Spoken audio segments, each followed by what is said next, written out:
হাসা খুশি তো মন থেকে কেউ খুঁত রেখে দেবনি, তাহলে রক্ত খুঁত দেওয়াবে যে নিবেশ সমস্যায় পড়ে। ঠিক আছে, তো সব লোক ভালো রয়ে। আমাদের সামনে আশেপাশে অনেক অতিথি এসেছে, অনেক সাংবাদিক ভাইয়েরা এসেছে তমলুক মেছাবা থেকে। আমরা সবাইকে একে একে বরণ করে নেব। তার পূর্বে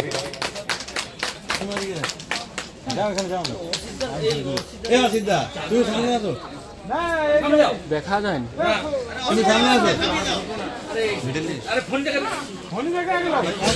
ও কাকা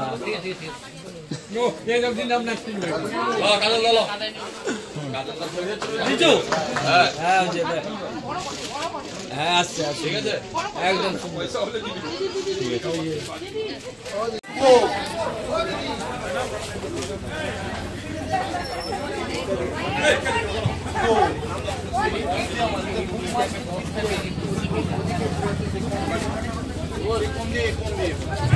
নিয়ে যিনি সিনেমা তৈরি করেছেন পারবো না ভুলতে তোকে সিনেমার নায়ক, এবং আরো একটি নতুন সিনেমা আসছে যে সিনেমায় অভিনেতা রাজ সহ সুভাষ দা মেদিনীপুরের মাকু অভিনয় করেছেন।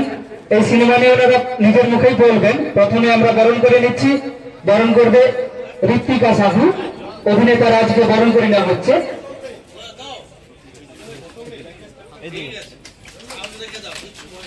আমার দিকে এরপর স্মারক সম্মানে সম্মানিত করা হবে। স্মারক এরপর সুভাষ দা, যাকে আপনারা সকলে মেদিনীপুরের মাকু বলে আপনারা জানেন, সুভাষ দাকে বরণ করে নেওয়া হবে। ঋত্বিকা সাহু বরণ করে নিচ্ছে।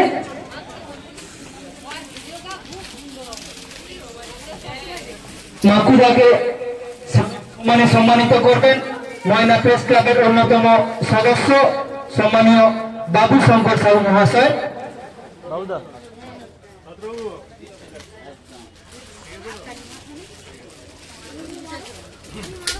এরপর অভিনেত্রীকে বরণ করে নেওয়া হচ্ছে,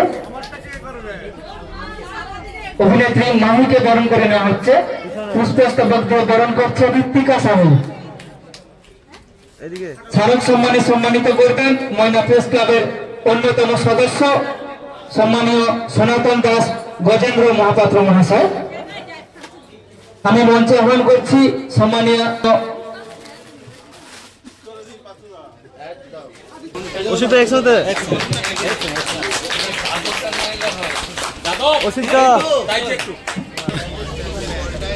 প্রত্যেকটা ফটো একজন করে কম করে গেছিলাম।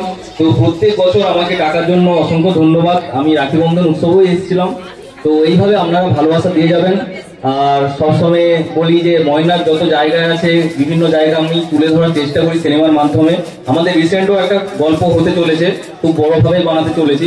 হয়তো 2025 না হলে 2026-এ আসবে গল্পটা। তো সেটা আমাদের নিশ্চয়ই আবার এই সিনেমা হলে চলবে। তো তোমরা আমাদেরকে আশীর্বাদ করো যাতে আমরা কাজটা ভালোভাবে করতে পারি।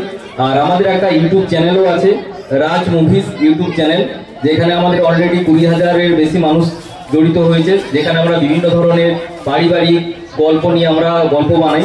তোমরা আজকে রাজ মুভিজ ইউটিউব চ্যানেলটাকে সার্চ করে সেখানে ভিডিও দেখতে পারো এবং সেখানে কেমন লাগবে সেটাও জানাতে পারো। আর আমাদের পরের সিনেমা খুব তাড়াতাড়ি আসবে, তোমরা এইভাবে সাপোর্ট করো, ভালোবাসা দিও। Thank you. সবাইকে হ্যাপি নিউ ইয়ার। সবাই কেমন আছো? ভালো লাগছে যে রক্তদান সব লোক করাটা একটা খুব ভালো জিনিস। কারণ রক্তদান, মহাদান বা চক্ষুদান, তো এই জিনিসগুলো খুব ভালো। তো সব লোক হাসা খুশি তো মন থেকে কেউ খুঁত রেখে দেবনি, তাহলে রক্ত খুঁত দেওয়াবে যে নিবেশ সমস্যায় পড়ে।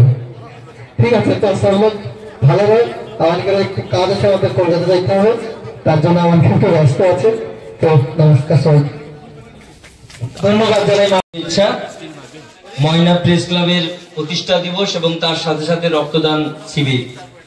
আমরা সারা বছর ধরে যে খবর করে থাকি, ময়না প্রেস ক্লাবও সারা বছর ধরে ময়নার বিভিন্ন অঞ্চলের খবর করে থাকে এবং এই খবর করার পাশাপাশি এই যে রক্তদান শিবির, এটা একটা মহৎ কাজ বলা যায়। এবং এই খবর করার সাথে সাথে এইভাবে একটা অনুষ্ঠান করা সবার পক্ষে সম্ভব নয়। আমরা পূর্ব মেদিনীপুর জেলার বিভিন্ন জায়গায় খবর করে থাকি। অনেক প্রতিষ্ঠান আছে মানে আমাদের প্রেস ক্লাবে, তো সেখানেও আমরা দেখেছি যে এই সব প্রোগ্রাম করতে গেলে অনেক অনেক রকম সমস্যা থাকে। কেননা এখনই আমরা রক্তদান শিবির করছি, এখনই একটা খবর আছে, আমাদের ছুটে যেতে হবে, কিন্তু তার মধ্যে থেকেও দাঁড়িয়ে যে মানুষের পাশে এই যে রক্তদান শিবির করা, এটাও আমি বলবো ময়না প্রেস ক্লাবের খুবই ভালো উদ্যোগ। এবং এই প্রতিষ্ঠা দিবসের দিনে যেভাবে প্রশাসনিক স্তরের কর্তা ব্যক্তিরা যে সাহায্য বা পাশে থাকার যে অঙ্গীকার করে গেল, সেটাও একটা সাধুবাদ জানাই প্রশাসনকে। এবং আমাদের এই প্রেস ক্লাবে যারা সদস্য আছে তারা এই কাজ সারা বছর ধরে যেমন খবর করবে, পাশাপাশি মানুষের পাশে যদি একটু দাঁড়ায়, মানুষের পাশে দাঁড়িয়ে যদি একটু সেবামূলক কাজ করতে পারে, তাহলে কিন্তু সাংবাদিকতার এই সার্থকতা লাভ করবে। আমি এটুকুই বলে সবাইকে নমস্কার জানিয়ে আমি আমার বক্তব্য শেষ করি। ময়না পঞ্চায়েত সমিতির প্রাক্তন কর্মাধ্যক্ষ সম্মানীয় অশোক পাইক মহাশয়কে। নমস্কার। সেই রক্তদাতাদের আমার শ্রদ্ধা প্রণাম ভালোবাসা। আমাদের মধ্যে উপস্থিত রয়েছে আজকে যে রক্তদান শিবির